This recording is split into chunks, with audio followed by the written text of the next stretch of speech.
Profesor, atëherë përfshirja e të miturve viteve të fundit nëpër konflikte është rritur ndjeshëm. Përse ndodh ky fenomen? Po neve jemi vetë një shoqëri e konfliktit dhe një shoqëri e dhunshme. Janë të rriturit vetë që e promovojnë, e zhvillojnë, madje edhe justifikojnë dhunë, që në familje, komunitet e kështu me radhë. Kjo normalisht transmetohet dhe reflektohet edhe tek fëmijët. Nga ana tjetër, një pjesë e mirë e fëmijëve dhe adoleshentëve sot nuk janë në survejimin apo në kontrollin apo menaxhimin e prindërve të rriturve, por janë si thua në thonjza tutelën e mediave sociale, teknologjisë. Edhe aty përcillet në mënyrë të frikshme, dhunë, e cila është e pa kontrolluar dhe pa menaxhuar.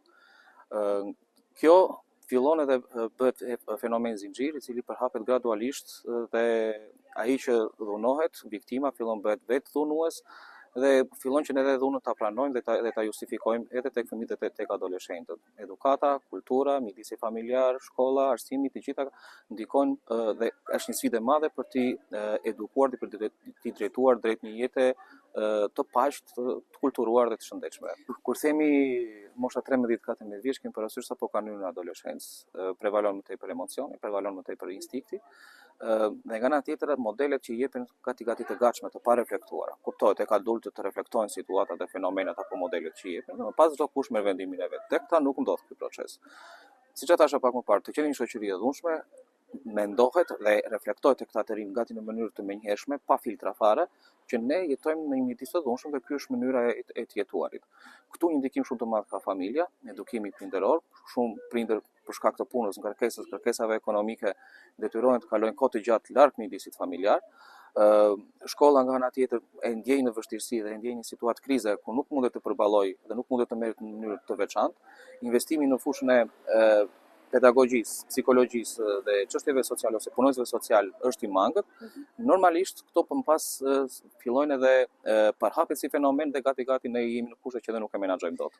Nuk është çështje nëse ai e këmesh si kulturë, ai mund edhe ta dënosh, po ky dënimi do ta rehabilitoj, do ta bëj të reflektoj apo do ta përkeqësoj më tepër, do ta bëj individ që të jetë më agresiv, të jetë më i dhunshëm, ta theksoj më akoma më tepër dhunën.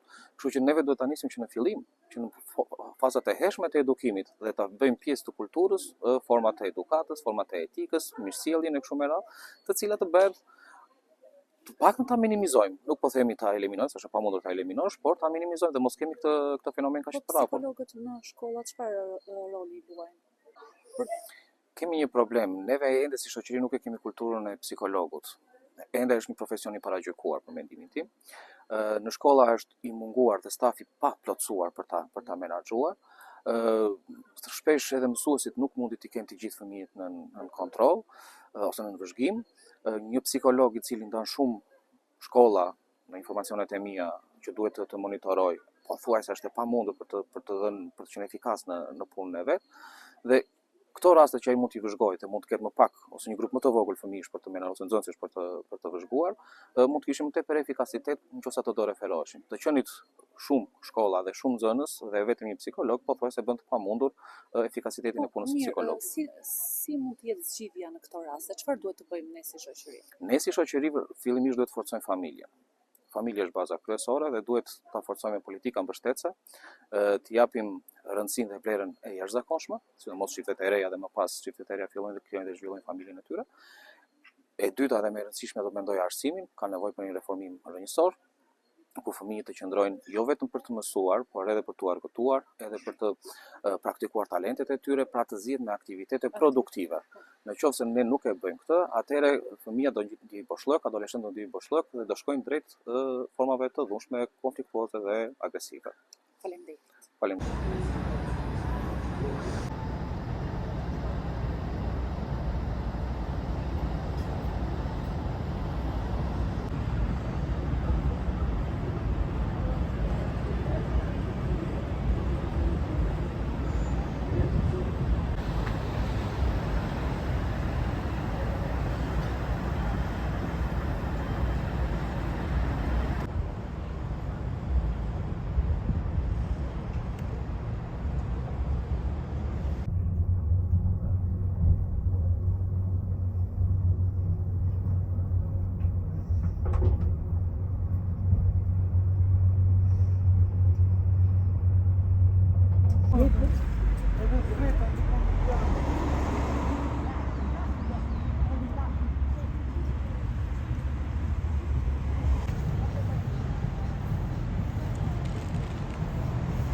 Si vendem ditë.